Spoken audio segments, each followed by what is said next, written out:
I know Hive Scum has so many build videos on so many channels, but this is just a build that, well, probably not the most original, I've had lots of fun with. So I decided I may as well make a video on it. The premise is just there's your crit boy, or girl, in this case. So just to show you the crit chance, at base, weapons have 5 to 10%. I think shields might have 10, but I'm gonna count with 5% because I don't really know. It's 5% plus another 5 from the perk and another 20% from riposte. That is then going to be 20%, then another 20% while dodging. So that's 40, 45, and then that is then 50, and then another 70 because of 4 stacks of chemical dependency. And I think that is all this. It's still at least 70% crit chance, which is very high.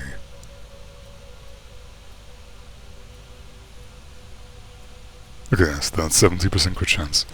Additionally, I like Flesh Tower because I already have the Poison on crit, the Chem Toxin crit, so Bleed and Chem Toxin on crit is just more dots. So, if something does not get executed, it will be killed by dots. As for the actual stat values, mobility is the least important. Some people may disagree with me, but this gives damage, this gives damage, this gives damage, this gives damage. Considering how overkill damage actually is important, I really think it's best to just do the lowest on mobility. And then, as for the needle pistol, yes, I have maxed out the stats. Doesn't really matter because the damage is maxed. I'm not even sure the stats even matter for this thing. I think the Chem Toxin is just, it has a set value of damage it does. But Desperado for more crit chance, and the Concentrated Fire for more crit chance. Crits with the actual shot will actually do more damage with the dot. Was not intending for that to rhyme, but it did. Then, as for Curios, we want as much max stamina as possible, so I have combat ability regen, because this class needs all of the combat ability regen it can ever possibly hope to have. It can be so slow. The combat ability regen, stamina regeneration, because we get more attack speed from current stamina, and then toughness, because we have to run, or we are running 3 max stamina blessings, and otherwise we are going to be way too squishy. This is why we are using so much stamina regeneration and max stamina. As for the actual talent tree, we have quick and deadly, close range damage, that's what we're doing. Precision violence, melee hits, crits and weak spots, and we're going to have lots of hits because of the attack speed, and the crit chance is very high, so we're having lots of those as well. And then weak spots, if you hit lots of things, you're gonna hit weak spots on accident even if you can't aim. So this is amazing. Yeah. It's the only real way of regenerating toughness with melee. Then burst of energy, this saves your bot when you get shot by gunners and you have to rush their position or something, and you don't have cover. This is so useful. Attrition welcome. This is more damage to your primary target to go attack. Free damage is free damage.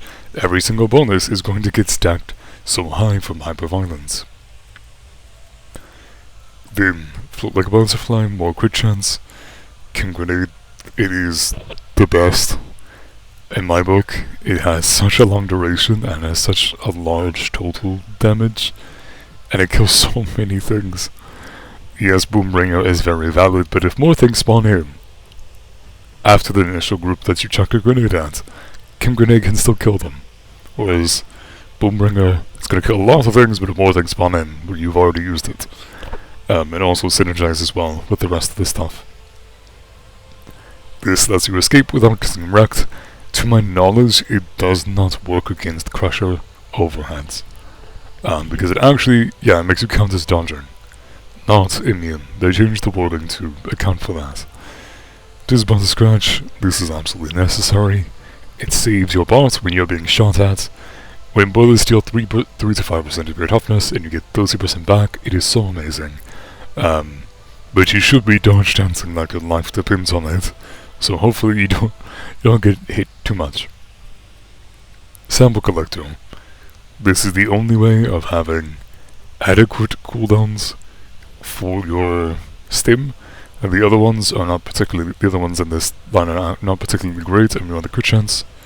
So I don't really want jittery, so I took this. The reason it's not the best is hypercritical is an execute, so it doesn't really work with on-kill effects. I can write a whole essay on how frustrating it is about how on-hits don't proc kill effects, but yeah, that just is the way things are. If it's different now, if they changed it since I last played Hive Scum, please tell me. I would be delighted to know that I am wrong in this. And crit chance because crit chance. This is great because it reverses corruption, which is great for dealing with poison. Yeah, because we aren't using stim supply, it's even better. We do not want the stim duration because the cooldown for the stim only begins after the duration ends. So this is actually shooting yourself in the foot. We need to have the total duration plus cooldown time less than 60 seconds. And with hypercritical invalidating Sample Collector a lot, we really need to get a 35-second cooldown stim to keep chemical dependency going. Then Rampage, damage reduction, melee attack speed, melee power. You can extend it a lot. This lets you extend it more. This gives you more damage for the longer you are in it. It's melee power. To my knowledge, melee power is also cleave and stagger strength. If they are doing this the same way they did Vermintide 2, I never went fully into the math for Darktide. And more cleave with meh cleave weapons is great, because the more things are going to be hit by your crits, so more things are going to be executed. Then more attack speed, executes, great. And then more damage, and then more damage for doing too much damage. It's the only time overkilling something is actually a viable strategy. And we're making the most out of it with the crazy attack speed. Yes, hypercritical cannot activate hyperviolence, but if you can still build up hyperviolence on enemies that would have died to a normal crit. How it works is, if the normal damage you deal would have killed the enemy, then hypercritical does not activate, so hyperviolence can. But the bigger enemies are then going to take the bonus damage from hyperviolence and have hypercritical applied to them with that. So they do work together in a certain way. This helps you in the beginning while you're getting hyperviolence going, and then once you have hyperviolence going, this isn't as necessary, and it can actually feed into hypercritical. Mr. E did an amazing video on why it's good to take both of these. It actually feels really good to use. Extra blitz charges, great, because this is my nope button. I will gladly take more of them. More damage when applying toxin. I'm pretty sure this is every single time you apply toxin, the duration refreshes. Toxin on crit, stacks the bleed on crit, great. And then, being near toxin, enemies poisoned by Kim toxin will replenish toughness. There is so little toughness replenishment on this skill tree, I cannot stress enough how much we need. Chemical dependency, the only reliable form of ability cooldown on this tree, unless you're using stim supply. I cannot express enough how needed this is, because it also gives damage reduction and critical hit chance. And you can get the stacks to 4, so then this is 20% and 20%. You need this. This is how you stay alive. This is how you crit. It's the most important thing. As for the stim, I didn't do this because hypercritical is stopping the sample collector from activating, so I'm keeping my stim to 35 seconds. So, yeah, that's basically it. And now, cut to the gameplay.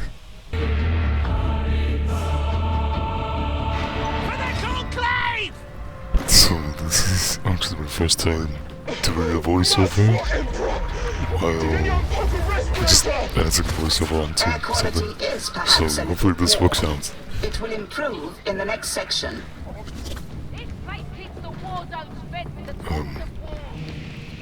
Basically, I'm just gonna be analyzing where I'm done. Because, yeah, there was definitely a period in this mission where I was warming up. How many missed stamps were there?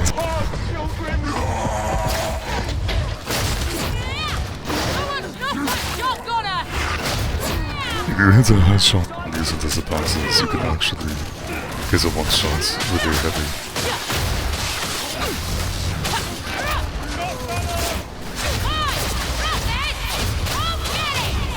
Reed's grind of the games.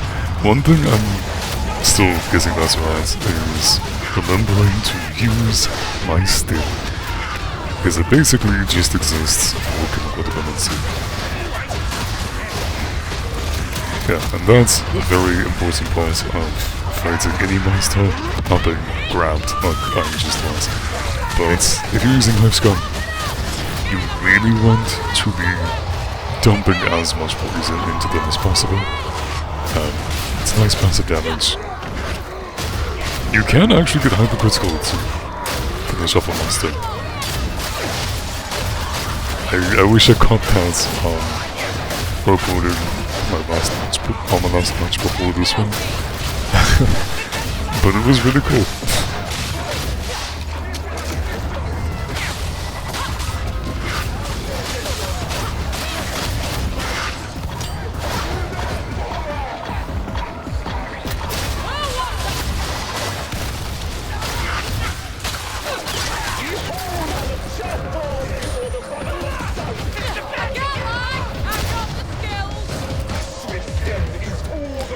The number of times I tried to stab something that was almost dead, or was actually an ally, is really high in this run, I'm pretty sure.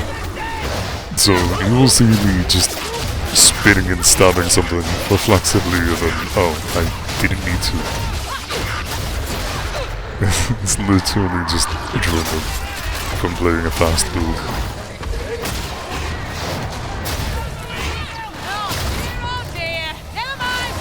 That right there is why you want to know that gives you back 30% toughness when your toughness breaks.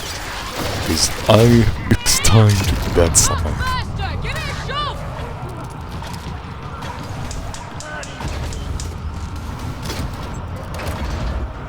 You're gonna be the death of me. I can't pick up stims because I have a countdown special, so I have to.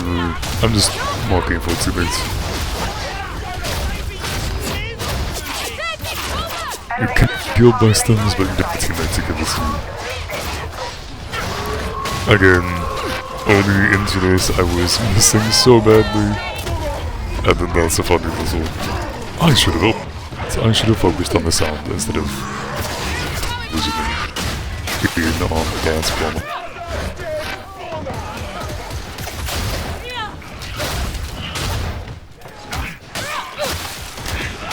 The unnecessary pushing. My brain is still in Vermintide mode because I've been playing this a lot. This was to avoid the gunner. I did not want to take random help. If your toughness breaks, the projectiles hurt. They lost.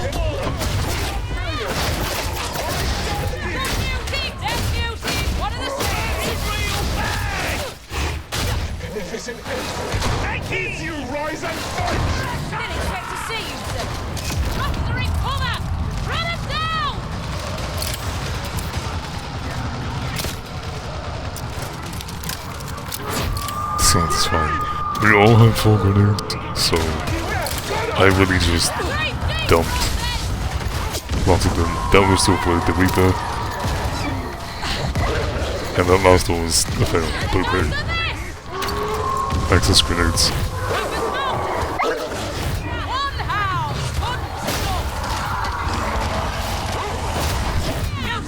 Just like some pop goes the weasel kind of animation. It's very satisfying. One thing this build does is because you're moving so quickly to close down, you end up way far ahead of losing base. So you need to know how to dodge and how to prioritize enemies and how to get out of a cluster. This is all gameplay, I did not mention it. I forgot to press tab to read. But it is Auric. You'll see at the end that this will be playing a guy with the Auric title, or one of the Auric titles, so yeah. As to why I don't play Havoc, I like solo killing.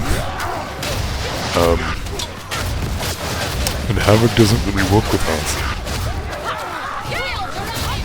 Also, the start of the Havoc is a bit tedious to climb because it's easier than Auric, so it makes it boring. And then it just takes a lot of runs to even move up a rank, so I don't bother.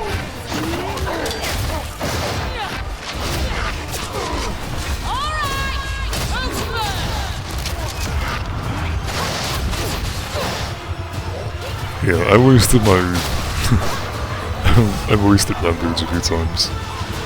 But if you do, you can get it back decently quickly, if you have enough things to hit. I pushed into early, so I wanted to quickly dump poison into it. And that's why it worked well for us.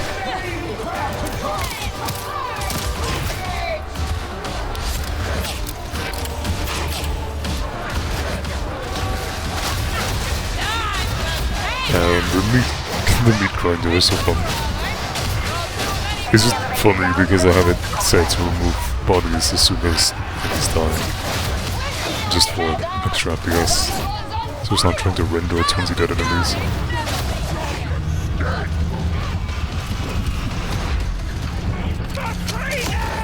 At this point I was maintaining chemical dependence fine.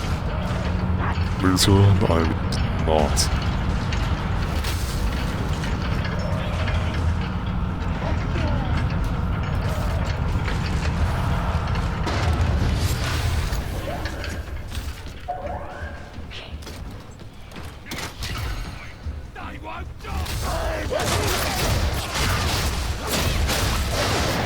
It's fun just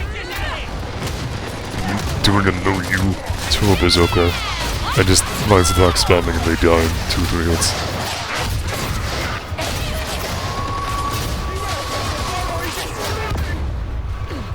My panic of being like, oh no, the panel's exploding.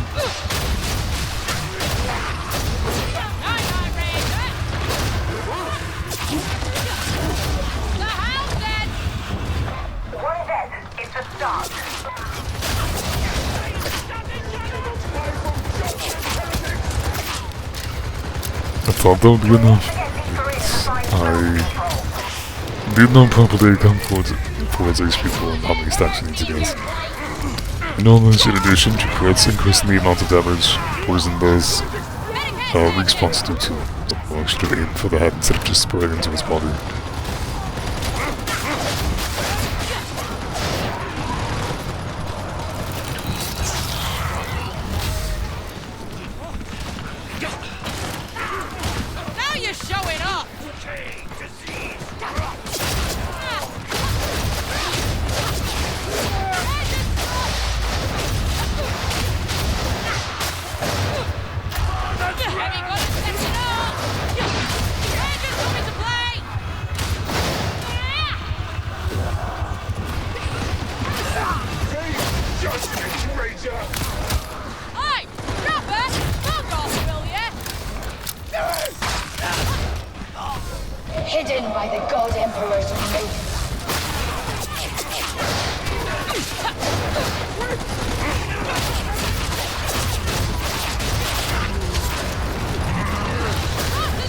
That right there is why the 50% toughness back with the user stun is very useful.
Alright, the rest is on. Okay, I don't know what it is with me and getting hit them since I should very easily be dodging.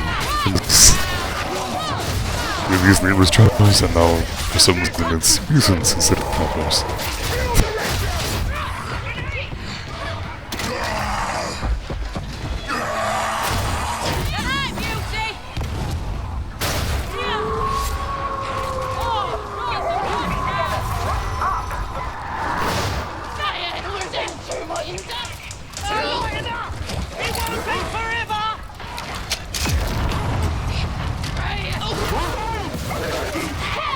I was so not focused. I thought everyone was in, so someone would press the button and we would be out. I should have been paying a lot more attention.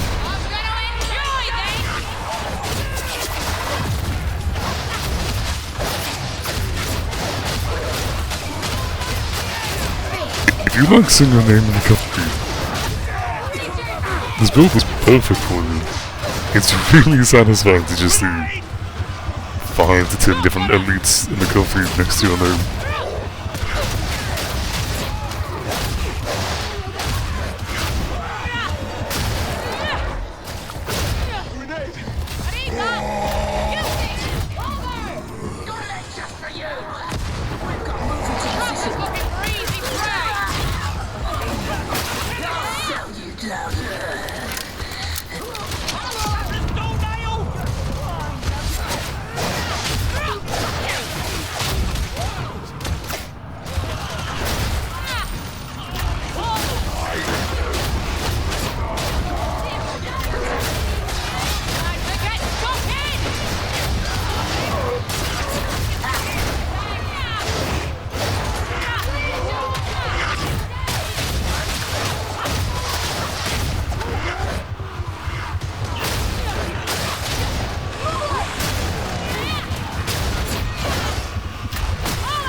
I really would not be expecting the damage to be so effective against these guys. They basically just twisty sharp thing. Why are they this effective?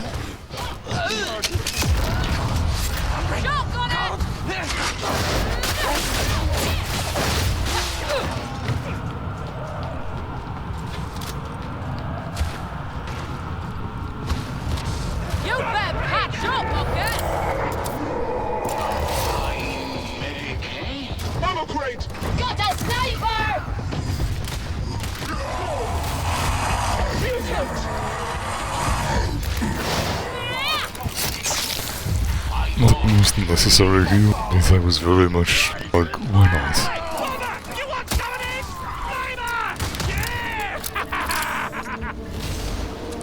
And this is one of the fastest times I've had clearing this area.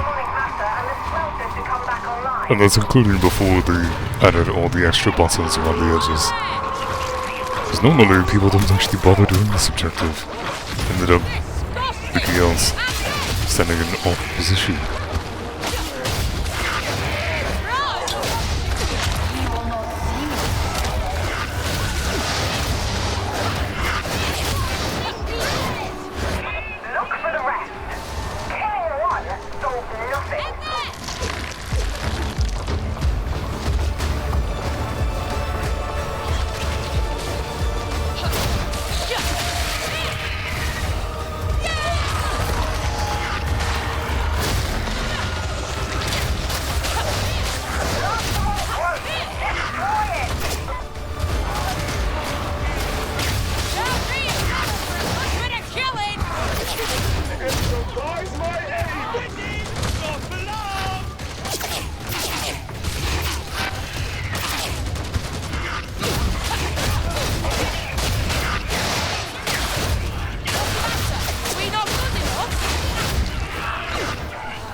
my confusion in that moment. I was genuinely like, I thought I saw one more. Where is he? Did I kill him? Then turning around, walking away, then hearing the tank from behind me. And just spinning around. That was also reflective because I thought it was coming from me, because it sounded super close.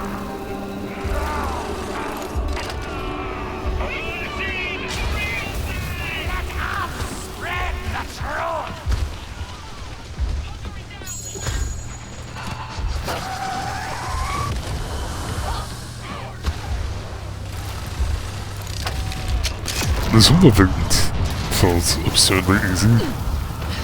I am used to struggling more, so I think I actually had a good team with me. I was also getting better with this. But yeah, the team was pretty solid.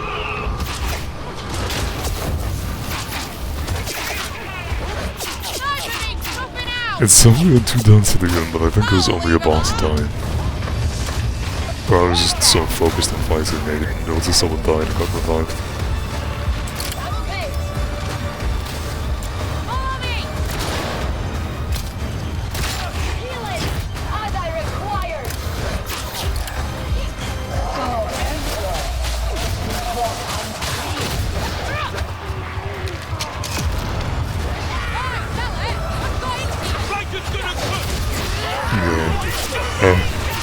I definitely pushed the air again. I just really thought the Ranger was right behind me. For some reason it actually sounded a lot closer than it was.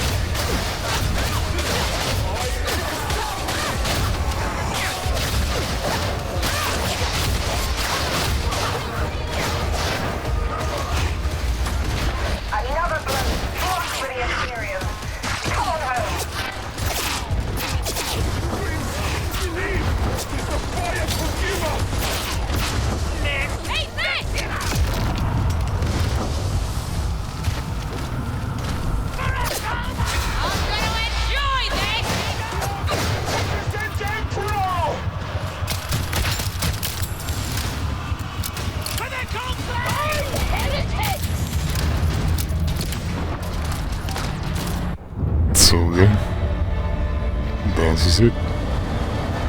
Thanks for watching. Like I said, this was Auric. I don't remember who the deaths were. I do think they were bots. But yeah, very fun, despite making a few mistakes. Okay, more than a few.